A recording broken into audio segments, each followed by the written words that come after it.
Hey guys, welcome to Juniority. My name is Mona, and today I have an incredible guest for you guys.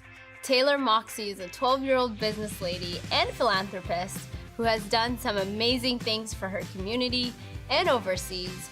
Her love and good vibes are absolutely infectious. To meet her, we are flying you to Miami, Florida. Taylor, how are you? I'm doing good. How are you? Welcome to the show. It's so good to have you. I'm so excited to be here. Thank you. So tell me a little bit about yourself. Well, my name's Taylor. I'm 12 years old. I have a company under a branch called Taylor Moxey. I started my business when I was 7 years old, and it was a cupcake company. And the reason I started it was because I wanted a Barbie doll. And every single Sunday I get a Barbie doll. And one Sunday my dad was like, no. And I was like, what do you mean, no? Like, I want the Barbie doll. And he was like, you have to buy it for yourself. So I was like, what do you mean? Like, as a 7-year-old, you don't really know what buy it for yourself means because your parents buy everything for you. So then they were like, we want you to buy the doll with your own money. So then I was like, okay, what should I do? I kept thinking about it. It was like a hard process for me. And then we were walking down the baking aisle in the store, and I was always into baking. I had an easy bake oven. I would always cook with my friends when we had sleepovers. Like, it was just something I think that was in me, and it was just it was so fun for me. So we passed the baking aisle. My dad was like, why don't you make cookies and brownies? And I was like, I think I'll do that.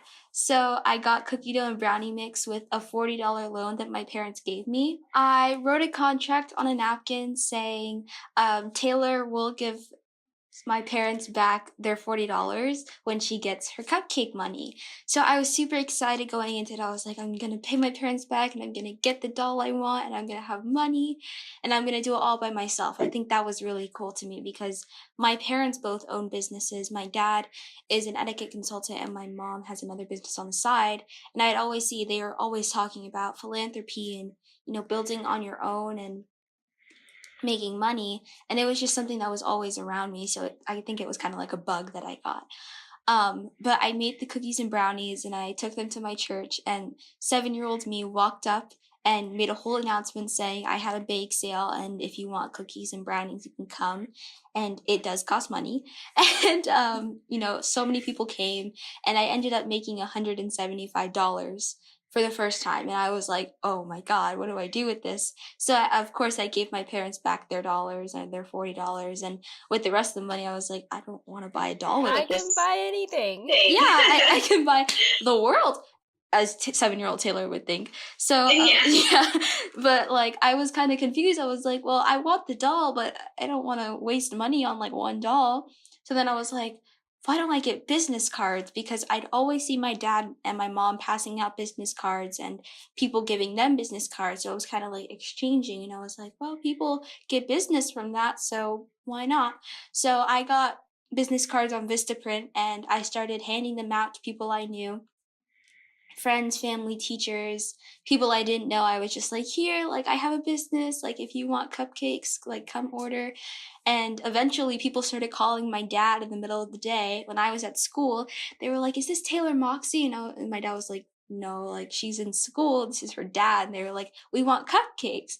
I entered a cornbread cook-off in my neighborhood at the time, and I was the only kid, and I was against professional chefs that owned restaurants in the area that I lived in. I went to them a lot. So, of course, I was kind of nervous, but really excited because, like, baking in general is fun. So, if I won, like, that would be cool too. But I think it was more just the opportunity and being able to be with that environment and those people. And I actually did end up winning, and I won a billboard and a check. And it was like a huge billboard. It was pink. It was really hard to miss. And it had my face and my dad's phone number on it because I didn't have a phone at the time. So a news reporter was walking near my billboard, and, she saw it. And my dad's phone number was on it. and she called my dad, and my dad was like my manager at the time, so he was like, hello, this is Taylor's Cupcake Company, like how can we help you? Like I had an intro and everything. And she was like, oh no, like we're not here to order cupcakes, we're here because we want to interview your daughter. And my dad was like, okay, like, and she was like, yeah, I think it's a really interesting story, I think it could go viral, I think it's inspiring. And so my dad was of course okay with it, and so was my mom, and so was I, of course, because I was like, I'm gonna be on TV, like this is crazy. So when it went viral, it was like crazy. People were calling me from Africa, from Asia, from like all over the world, asking for interviews, and my parents were like, I'm sorry, but she's in school, like she can't just go to Africa and interview you and come back, like she's 7, like she doesn't have that much free time, she's not an adult. So then it just started to get bigger and bigger and bigger, to the point where I have a book, I have a foundation, I have 2 libraries, and I speak. I'm a motivational speaker. Yeah. That's just amazing. I love your stories. And one of the things that I see commonalities in youth entrepreneurs is that they have this challenging moment and they turn that into a business, you know, whether it's like, oh, like make your own chapstick, or, you know, it's like you can't use adult makeup remover, which is like stories that I've heard over and over. And it's like you guys take this challenge, which, you know, for a 7-year-old, not getting a Barbie doll is tragic, but you change that into like this business that's amazing. And I absolutely love that. Thank you. So being that your first company is a cupcake company, and I'm sure having entrepreneurial parents helps a lot, but you also have to build your business and your brand from scratch. So what are some strategies that you use to build your business? And what are some things that you learned that has later helped you expand in the work that you do now? It's what I've learned is that it's not the easiest process in the world. There are bumps in the road, and there are some times when you're just like, I just don't want to do this anymore. But what I learned is, and my parents always taught me, is to keep going and finish what you started. And what I would say, how my business expands and how I got it from the ground up, was just me just being myself, and just like, I'm a very talkative person. I'm very social. So when I saw people, even now, when I had my business cards, I had the best opportunity because I was like, let me just get this out there so they know who I am. So I think just putting yourself out there and knowing that people are going to be interested is a big part in helping your brand or your business expand. That's awesome. So let's talk about your mini libraries, which I think is just amazing. You have taken shipping containers and turned them into these beautiful spaces for young people and adults to read. How did you come up with that idea? Well, my parents, or my dad, is originally from the Bahamas, and my mom and my dad own property down there in a town called Moxie Town, and it's not named after me. But we were going down there for property, and I was super bored because, of course, I had nothing to do. So I was just sitting around, and I asked, like, do they have movie theaters? And my dad said they do not have movie theaters. And I was like, do they have libraries? And they were like, they don't have libraries. And I was like, well, I think every person should have a library. Every kid should be able to transform their life or their worlds from books into reality. And I think books are a really big part of that. So I was like, why don't we make one? So we got back to Miami, and we were on the expressway, and we saw a lawn mowing container. And I was like, why don't we make that my library? And they were like, genius. So we got an artist to paint it for us, and we got tons and tons and tons of book donations. And we eventually shipped it off to the Bahamas and the town that it's in now. And it's still there, it's still a hit, and people love it. So who manages the library? Well, since it's in a school, we have kids that are basically employees, and they're on the clock, so they watch and make sure nothing happens to the library. That's so amazing. I love that. And you also have a second library here in Florida, and you're building your third one. tell me what the process has been like for you getting the container and, designing it. I'm sure there's a whole process that, I mean, it's beautiful when you look at it, but it looks like a lot of work too.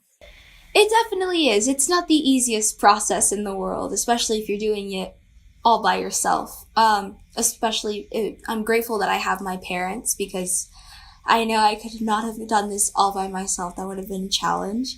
But my parents and I, we painted the entire second library by hand ourselves. Lots of sweaty days, lots of hours of us just painting. Um, and we had a designer cut out the circle windows, so it's like a submarine.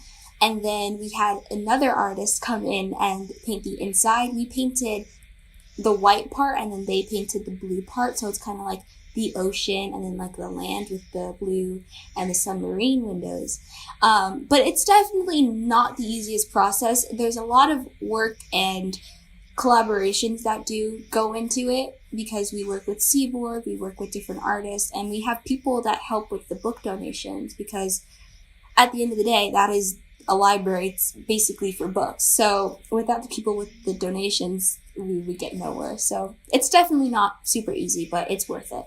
You have also partnered with TECO with the goal of building small homes for underprivileged people in Latin America and Haiti, which I think is fantastic. Tell me how that partnership came about and what have you been able to achieve thus far? Well, that collaboration took place because in the beginning stages of my business, I was going around and my story was, of course, going around with me. And so Teco heard about it and they were really interested. And there's an event called Art Basel, which is where every single artist in Miami comes down and they show their art to the people and people buy it. And so I was selling my cupcakes at a booth. I had my own personal booth, which was crazy because there was so many people. And Titcho heard about it and they heard about my library and they were like, that's amazing. Like, we're so proud of you. We would love to work with you. So I ended up giving them a check for, I think, $200 and I helped them build a home in Latin America with that. And it was incredible. That's so amazing. I love that. And that's another thing that I want to say about young entrepreneurs is that you guys give back all the time. And that's just really amazing to see. So in 2015, you received the President's Volunteer Service Award. Like, I don't even know what to say. And you received it from the former President Barack Obama. What did that mean to you? And what was that experience like for you? It was shocking. It was humbling. It was amazing, incredible, shocking, like so many words. It was very surreal because the fact that, they chose me is a big deal, first of all, because I was really young. I'm still young, I'm 12. But at the time, I would never think that Barack Obama would choose me as one of his service awards. So when I found out about it, I was like, what do you mean? Like, this is actually happening, and I was so incredibly grateful, and I was so humbled, and it was just an incredible experience all around. That's beautiful. Yeah, that's really amazing.